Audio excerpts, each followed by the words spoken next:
Hello, and welcome to another edition of Dan's Objects of Interest.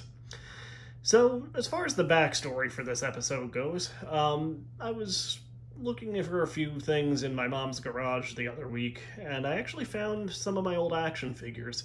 I found my Ninja Turtles, which was by far the biggest series of action figures I was into as a kid, and probably at some point I'll do a video about those. I no longer have all of the accessories that I had for the Turtles, but I do have the figures themselves, so that'll be kind of a reminiscence.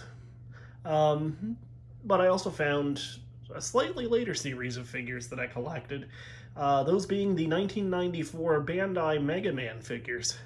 Mega Man was always one of my favorite video game series, Mega Man Classic specifically.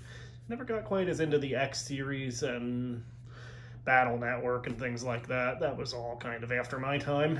But the original 6 NES games and to maybe a lesser degree Mega Man 7 on the Super Nintendo. Not as much Mega Man 8, but then 9 and 10 are the modern classic games. They're cool. And I actually haven't played 11 yet. But overall, just that classic Mega Man series was one of my favorites then, still one of my favorites now. In fact, if I tilt the camera up, you can see that I actually have Mega Man 4 in my NES right now. Now, the Mega Man figures, again, came out in 1994, and they actually were tie-ins specifically to the Ruby Spears cartoon.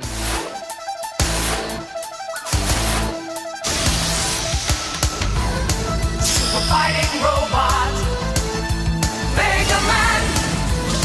Super fighting robot, Mega Man. Super fighting robot, Mega Man.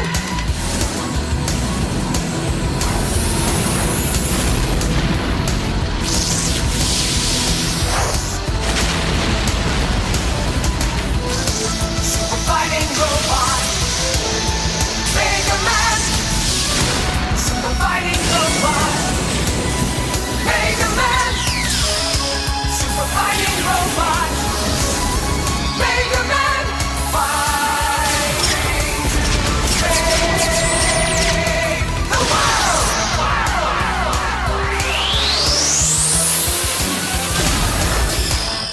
So their designs are not exactly the classic designs you see in the games or on the game covers.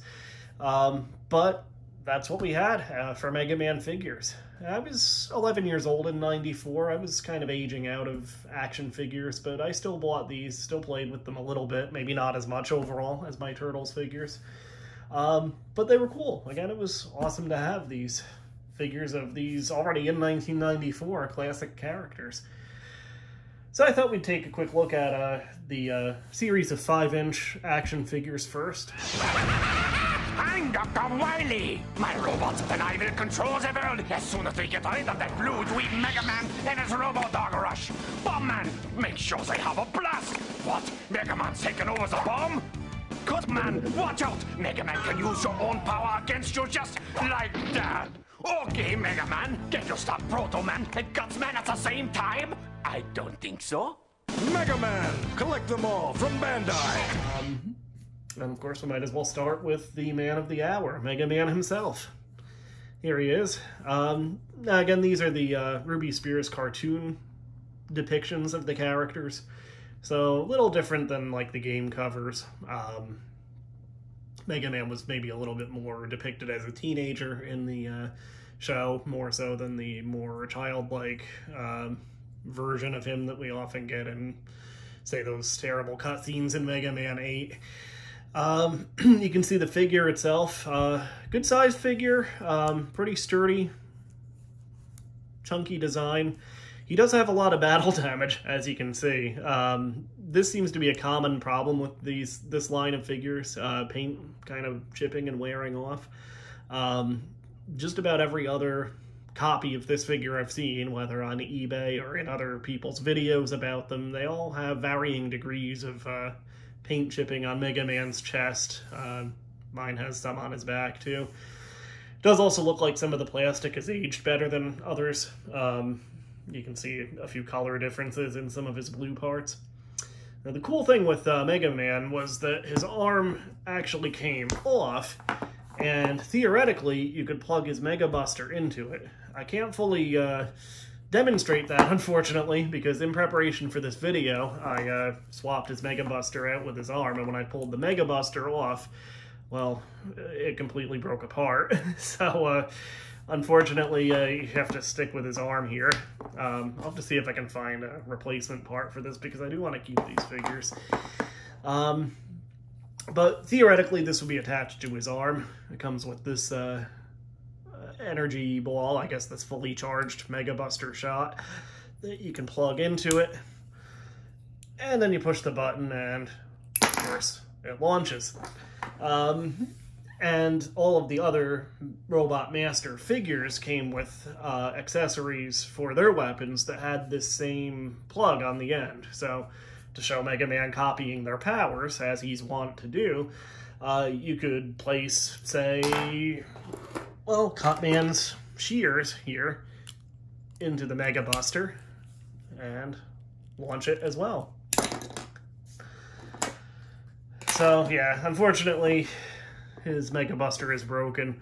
Mega Man 5 on Game Boy, he did have the Super Arm instead of the, the Mega Arm rather than the Mega Buster, where he launched his arm out and back. So I guess that's what he's using right now. I guess I could also swap Proto Man's red Mega Buster onto him, but yeah, I'll have to get a replacement for that part. And that was kind of disappointing in the setup of this video, I have to admit. Anyway, so there's Mega Man himself. Of course, we also have his trusty sidekick, Rush, who is probably one of the most articulated figures. Mega Man himself does have a full range of motion on his arms, not as much on his legs. His legs are just kind of straight. But again, he can move his arms around. The hand that comes off, of course, you can twist into different positions as well. And his head turns. Rush has all four legs, each with 2 points of articulation, so they can move around like this. He also has a mouth that can be opened or closed, and if you push his tail, his head goes up and down. And of course, Rush can also turn into the Rush Jet. You can see he has a couple of wheels on his undercarriage there.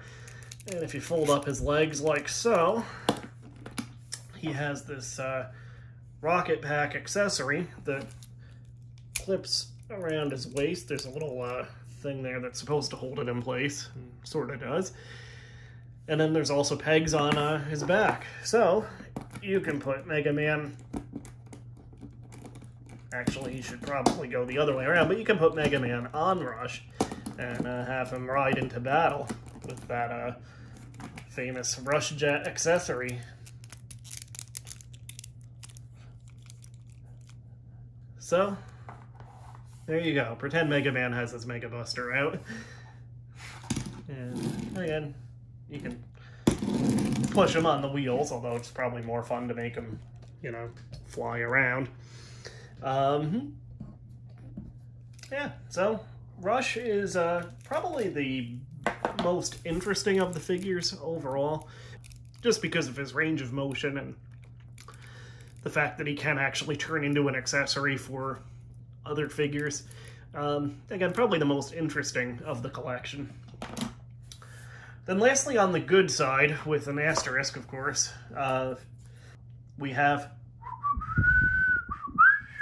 Proto Man. Proto Man, I say that, of course, he's on the good side with an asterisk, because on the show that these figures were based on, he was actually on Dr. Wily's side throughout the series. But, of course, in the games, Proto Man was kind of a rogue outsider, but he was always firmly on the good side. You did have to fight him in Mega Man 3, his first appearance, but it turned out he was kind of training Mega Man to face Dr. Wily. Mega Man 4, he rescued Kalinka Cossack and showed up with her just as Mega Man defeated Dr. Cossack in what you thought was the final battle. And of course, they revealed that Dr. Wily had kidnapped Kalinka to blackmail Dr. Cossack into fighting Mega Man. Dr. Cossack wasn't actually a bad guy himself. Mega Man 5, there was the fake Proto Man that Dr. Wily used to try to fool the heroes. But of course, the real one showed up at the end and was still on the side of good. Anyway, Proto Man, you can see, is actually the same body sculpt as his brother, Mega Man. Put them side by side. The paint on Proto Man definitely has held up a lot better than Mega Man's has. He does actually have a different hand sculpt. The removable hand, like on the cartoon, has 2 buttons on it on Mega Man and then 4 buttons for Proto Man. And of course, like his brother, Proto Man's hand comes off. Unfortunately, his Proto Buster is still intact. It is the same sculpt as Mega Man's Mega Buster. And that plugs in, and this is what Mega Man's supposed to look like with his Mega Buster intact. So, now that being said, the Proto Buster here, oh, there it goes. It wasn't working before. Yeah. It actually launched that energy bolt pretty good. Biggest disappointment with Proto Man here is the scarf. This kind of cheap rubber plastic scarf is not really all that convincing looking. It never really laid like it was supposed to. They kind of cheaped out on that, I think. If you go to the Ninja Turtles figures, you had both the original Splinter and Shredder figures. Both actually came with cloth robes rather than, you know, something like this. So, yeah, not a fan of the scarf on Proto Man, but overall, he looks pretty good. Again, his paint is actually held up better than his counterparts. And his Mega Buster is, or Proto Buster, I guess, is still intact. So, we'll put his hand back on for now. So, that's it for the good side. The rest of the figures were the, of course, Robot Masters that Mega Man would fight against. And first up of those, they're not really in any particular order, but I will bring up first Cut Man. The Cut Man was, as I recall, the first of these figures I actually bought. I think he was the only one the store had when I first saw them. I didn't even know there was a toy line for Mega Man at the time. But they had a bunch of Cut Mans, so he's the first one I got. And yeah, Cut Man, he looks like he does on the show. Similar body sculpt, not identical, but similar to Proto Man and Mega Man. About the same size and same build. Proto and Mega are, I guess, a bit buffer.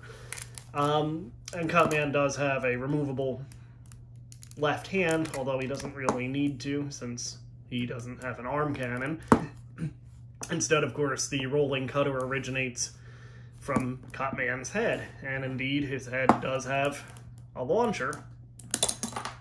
So, there you go. You can fire the rolling cutter. And of course, you can, since this has the same plug as the Mega Man and Proto Man weapons, you can plug that into one of them. This is Proto Man's here, and fire it from that as well.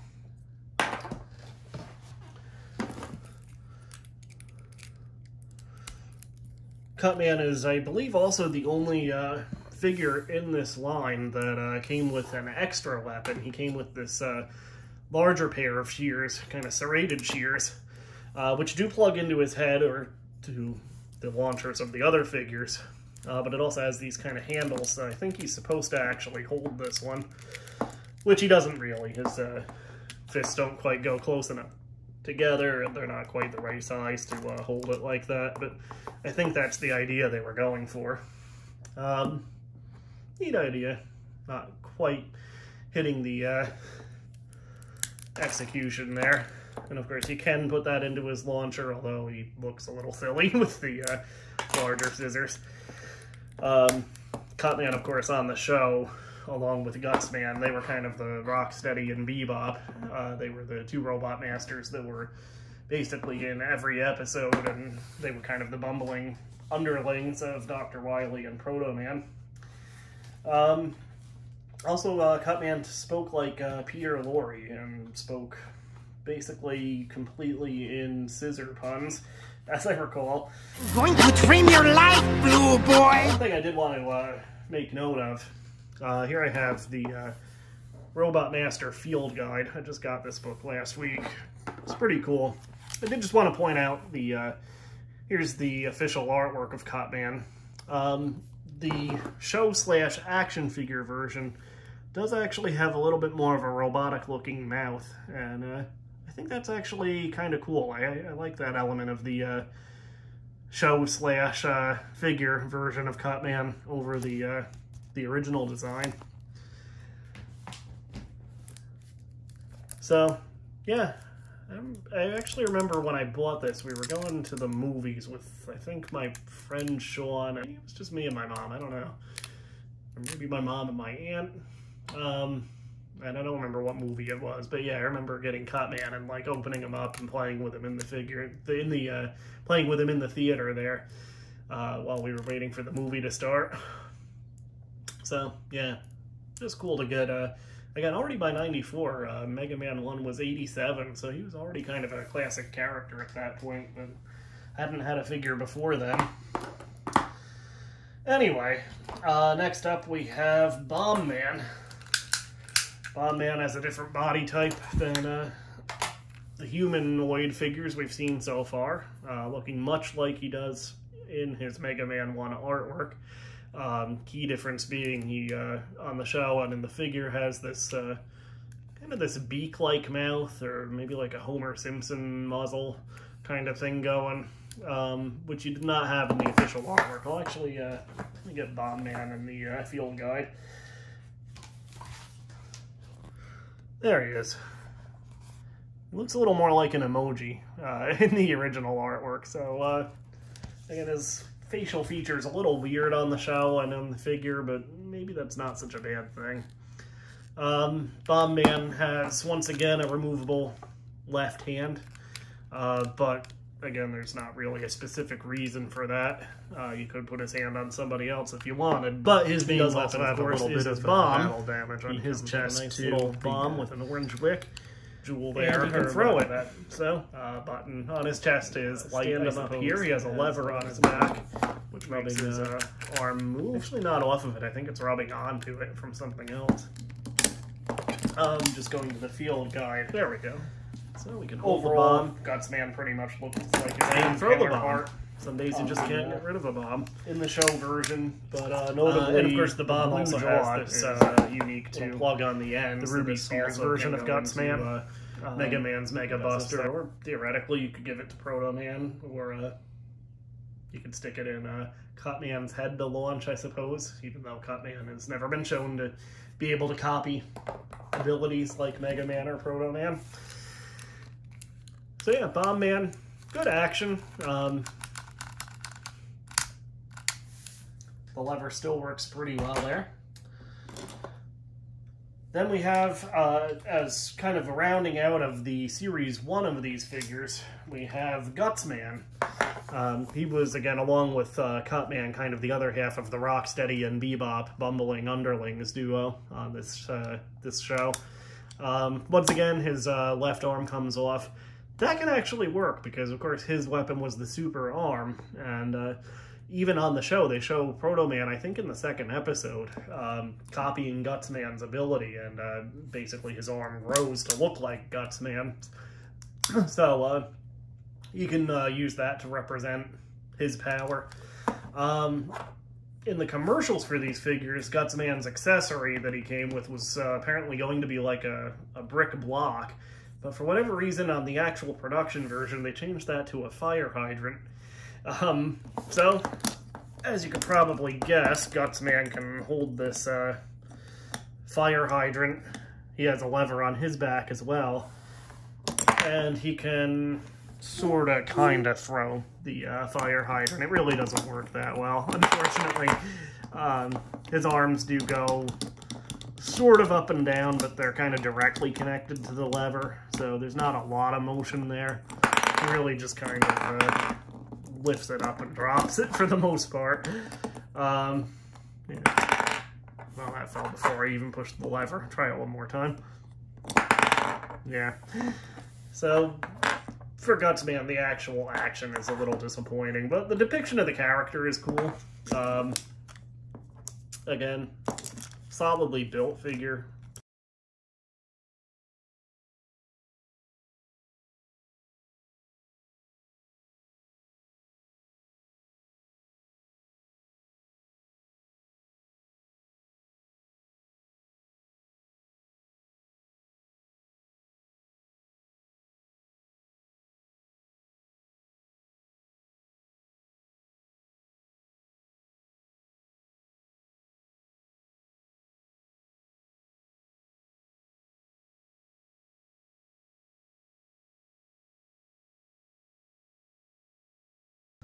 He does just have a jaw matching his, I guess, skin color in the official artwork.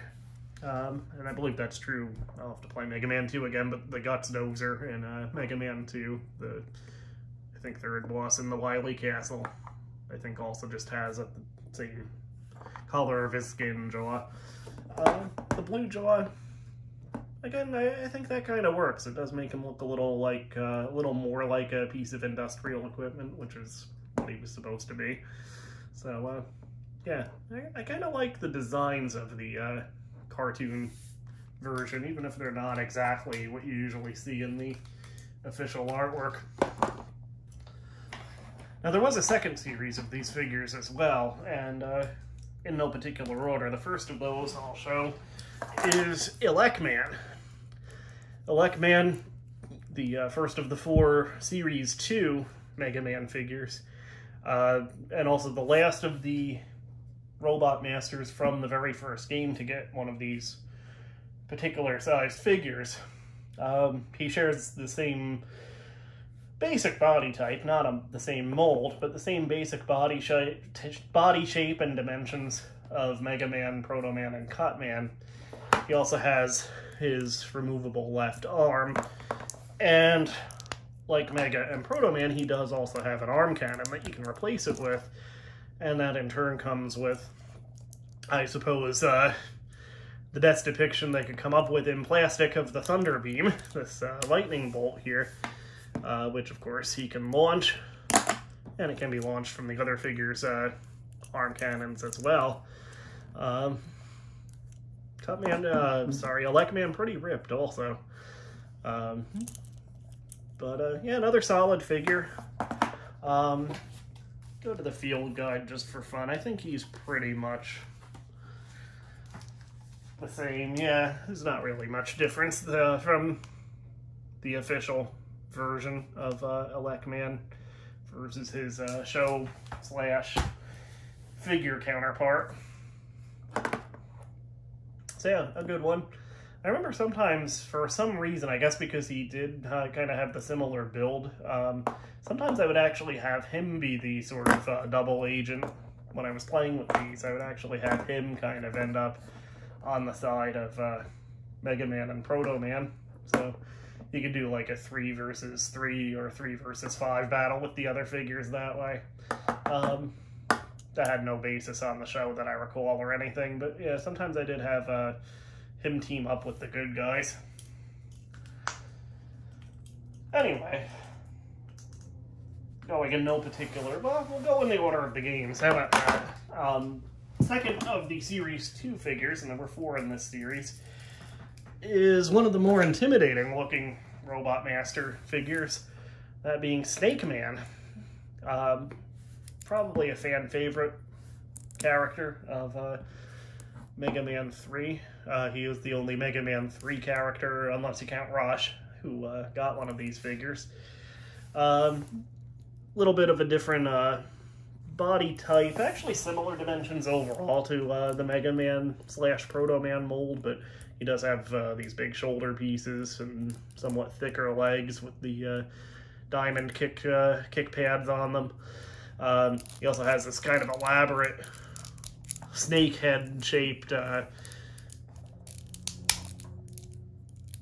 arm cannon.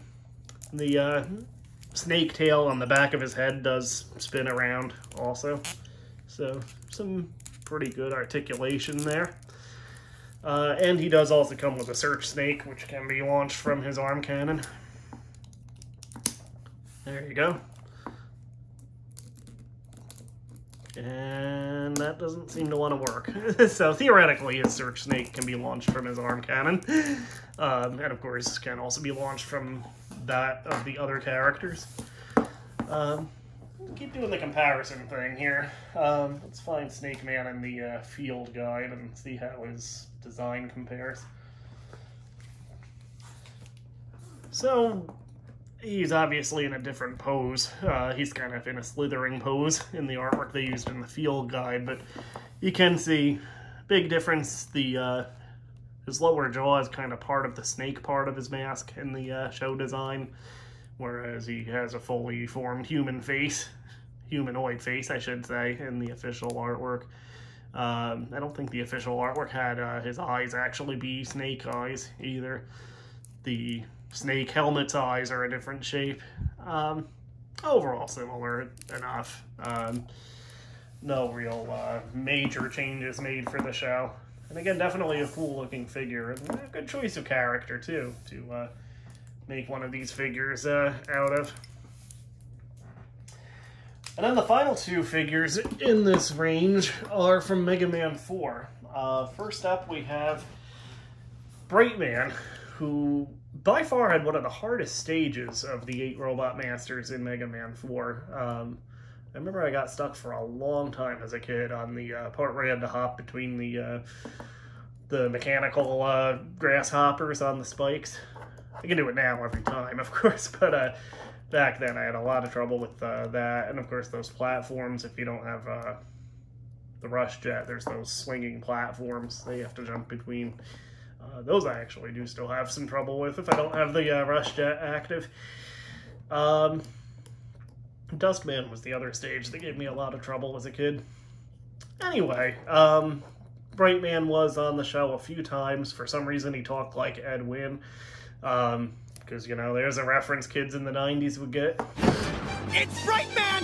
Oh, that's right, gentlemen. And I'm here to light up your lives. He has a clear light bulb on the top to represent his flash stopper. This is not how the flash stopper worked, of course, but that does come out of his head. It has that projectile plug, so he can actually launch that out of his arm cannon. At least in theory. There we go. And of course, in the game, the flash stopper came from the light bulb on his head, which stayed on his head, and his arm cannon just fired normal energy shots.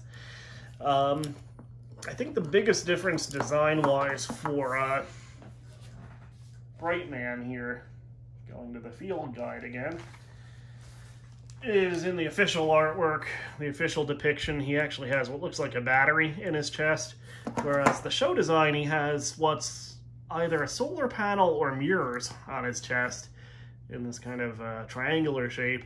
What I think it's supposed to be is actually a flash cube. If you remember cameras, film cameras, back when cameras used film, there were some in the, I mean probably before this too, but some from the 70s and 80s that had a little flash cube on the top that would rotate.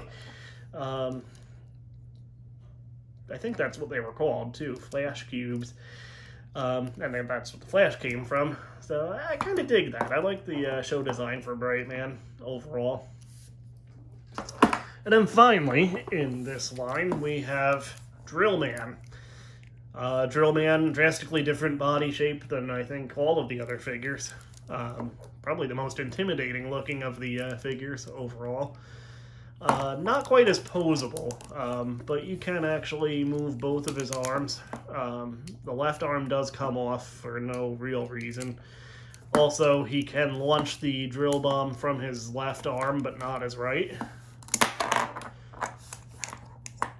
The action on that does work, but doesn't really have a lot of power behind it. But, yeah, both drills, while they're in his arms, spin around.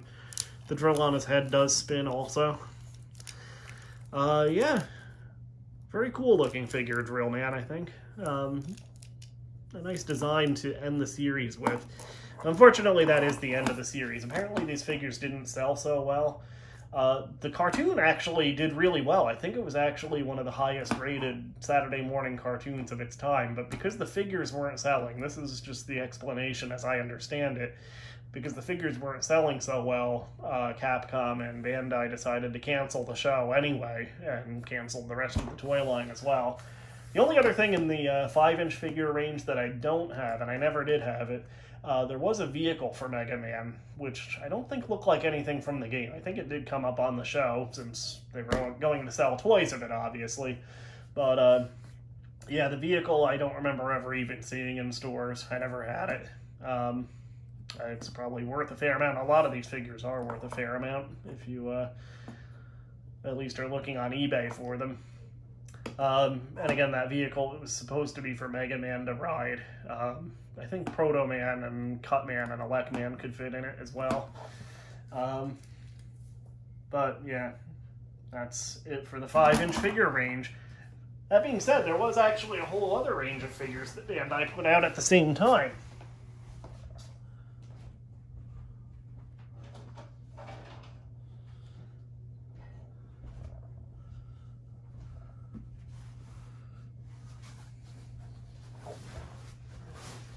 So at the same time that those 5-inch figures were in stores, there was also a range of, I think they were labeled as collector figures. There were these non-posable minifigures, PVC figures, that were put out as well. And I actually really like these. I have the full set of these as well. Here's Mega Man, of course. Again, not posable. He's frozen in this position, but really nicely detailed. The painting for a figure this small is really well done. And with this minifigure range too, you also get some characters that never got big figures. So we'll do the good side first. We have Mega Man here. And of course his loyal sidekick Rush, who looks pretty much like the big figure. These are once again the designs from the cartoon rather than the games specifically. So let me just adjust the camera height here so we can see these from the side. A little bit more.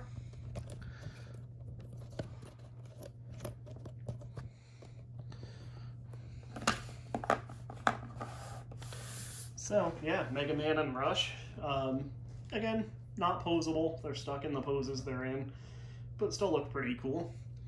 I'm still counting them on the good side, even though that's not how the cartoon version was depicted. Here's Proto Man. Again, looks quite good. The scarf, frankly, looks way better than on the big figure. We actually have, again, characters that did not get big figures. Here's Mega Man's sister, Roll, with her vacuum arm attachment. She actually had some of the most violent kills on the cartoon. I watched a few episodes recently, some of the first few, which are on YouTube.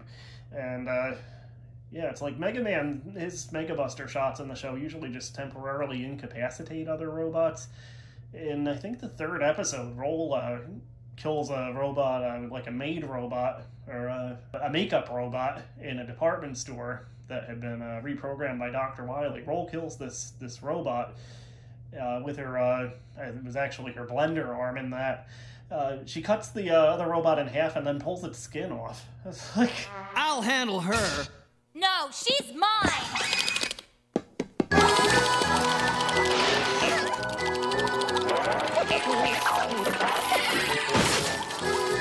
kinda low? You can use a facelift! Fatality. Roll's kind of a psycho in the show.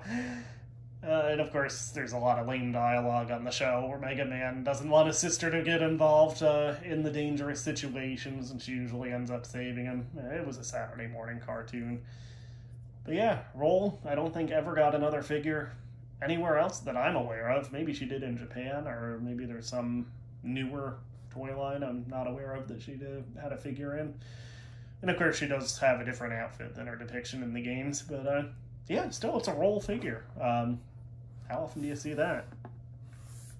And we even have their creator, Dr. Light, holding a wrench, looking just like he did on the cartoon, and very much like he does in the games, for that matter. So, yeah, this is a cool line. Now, these figures came in 2 packs, and they were kind of random. Like, Mega Man came with Fireman, and also there was another set that came with Dr. Wily. So I think no matter what configuration of these figures you bought, you ended up with at least 2 Mega Mans. And I do have 2. The other one I actually have on my desk at work since I found them. Yeah, they came in 2 packs, and they were kind of random. I believe Electro Man came with Rush. Mega Man had 2 different versions, one with Fireman and one with Dr. Wily, who will show both of them momentarily. I don't remember who Dr. Light came with. Maybe Proto Man, but I don't know. I'll have to see if I can find out the full listing of who came with who. And yeah, this set I think I found, I probably had a few already, but I found them in a store like a few years after they came out, like probably 96, 97 maybe even. Probably 96. I remember finding these like on clearance in some store, maybe a Kmart or something like that.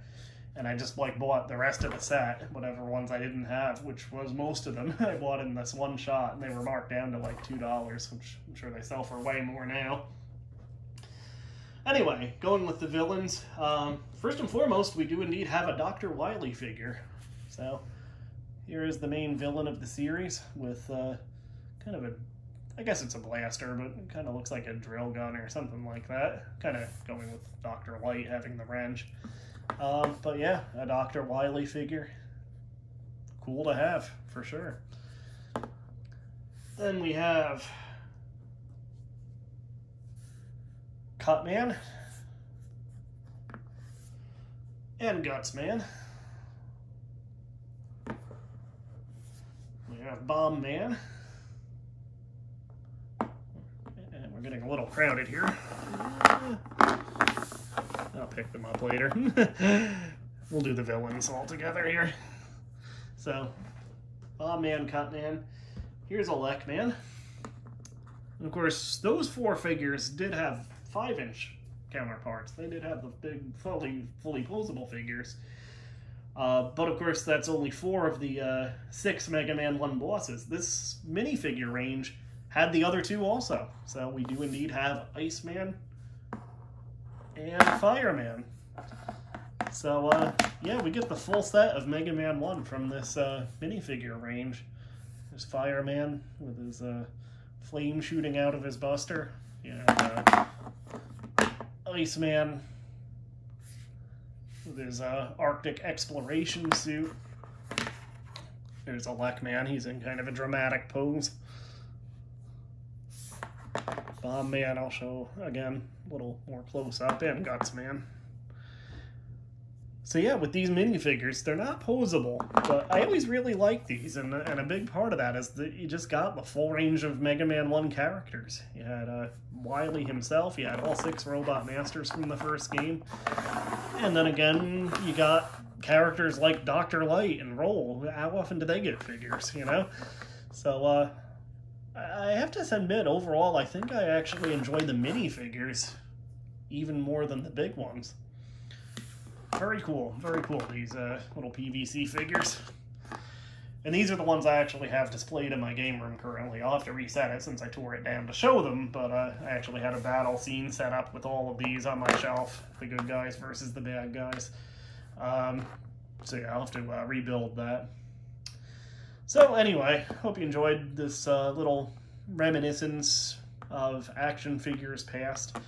We'll have to try to find a replacement Mega Buster for the big Mega Man figure, of course. Yeah, hopefully you enjoyed this. I'll, at some point, get the Ninja Turtle figures from my mom's house, and I'll do a video like this, probably less formal, more just reminiscing with the Ninja Turtles figures. But yeah, I think that one will be probably even more fun, since those were the ones I actually played with by far the most of any action figure range. Anyway, we will see you again soon.